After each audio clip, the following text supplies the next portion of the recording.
துலாம் ராசி அன்பர்களே, மே மாதம் 9ஆம் தேதிக்கு பிறகு பார்த்தீங்க அப்படின்னா, நீங்கள் நேரத்தை சரியாக பயன்படுத்த வேண்டியது ரொம்ப ரொம்ப முக்கியமான ஒன்று அப்படின்னு நான் சொல்லணும். இந்த காலகட்டத்தில் எடுத்த காரியத்தை எப்படியுமே செய்து முடித்து விடுவீங்க. சுப செலவுகள் ஏற்படும். வேலை காரணமாக வீட்டை விட்டு வெளியில் தங்கவும் நேரிடலாம். திட்டமிடுவதில் பின்னடைவு ஏற்படதாங்க செய்யும். பண வரவு எதிர்பார்த்தபடி இருக்கும் அப்படின்னு கூட சொல்லலாம். பெரியோர் நேசமும் உங்களுக்கு கிடைக்கப்பெறும். வாகன யோகமும் உங்களுக்கு உண்டாகும். தொழில் வியாபாரம் தொடர்பான விஷயங்கள் சாதகமாக நடக்குங்க. நயமாக பேசுவதன் மூலமாக வாடிக்கையாளர்கள் எண்ணிக்கை அதிகரிக்கும். உத்தியோகத்தில் இருக்கிறவங்க கவனமாக செயல்படுவது ரொம்ப ரொம்ப நல்லது.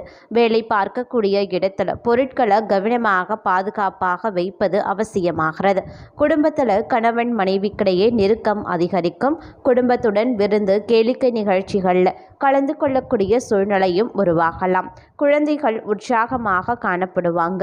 பெண்களுக்கு உதவி கேட்டு வருபவர்களுக்கு தேவையான உதவிகளை செய்வீங்க.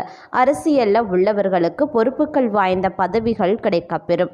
மேலிடத்தின் உத்தரவுகளை கேட்டு நடந்தால் முன்னேற்றம் காணக்கூடிய ஒரு காலகட்டம் அப்படின்னு கூட சொல்லலாம். கலைத்துறையினருக்கு நண்பர்கள் அனுகூலம் இருக்குங்க. உங்களுக்கு கீழே வேலை செய்பவர்கள் உண்மையாகவே இருப்பாங்க. அதிக ஆர்வத்துடன் வேலை செய்வாங்க. முன்னேற்றம் காணப்படக்கூடிய ஒரு காலகட்டம் அப்படின்னு கூட சொல்லலாம். மாணவர்களுக்கு கல்வி பற்றிய கவலை குறைய ஆரம்பிச்சிடும். அதிக மதிப்பெண் எடுக்க நீங்கள் ஆர்வமாக படிக்கவும் செய்வீங்க. விளையாடும் போது சற்று கவனமாக இருக்க பாருங்க. அதே மாதிரி குடும்பத்தில் இருந்து வந்த சிக்கல்களும் படிப்படியாக விலக ஆரம்பிச்சிடும். உத்தியோகத்தில் இருப்பவர்களுக்கு வீண் அலைச்சல் குறையும். மற்றவர்கள் மூலமாக உதவியும் கிடைக்கப்பெறும். குடும்பத்திற்கு தேவையான பொருட்களை வாங்கி மகிழ்ச்சி அடைவீங்க. கணவன் மனைவிக்கிடையில் இருந்த கருத்து வேற்றுமையும் நீங்க பெறும். அதே மாதிரி வாழ்க்கையில் சந்தோஷம் அதிகரித்து காணப்படும். பிள்ளைகளால் கௌரவம் அந்தஸ்து உயரும்.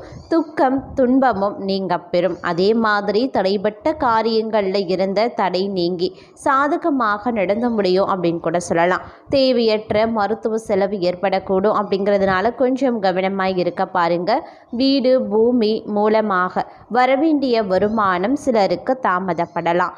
அதே சமயம் இந்த காலகட்டத்தில் வாழ்க்கை துணையுடன் விவாதம் உண்டாகத்தான் செய்யும். தொழில் வியாபாரத்தில் ஈடுபட்டிருக்கிறவங்க அவசர முடிவுகள் எடுப்பதை தவிர்ப்பது நல்லது.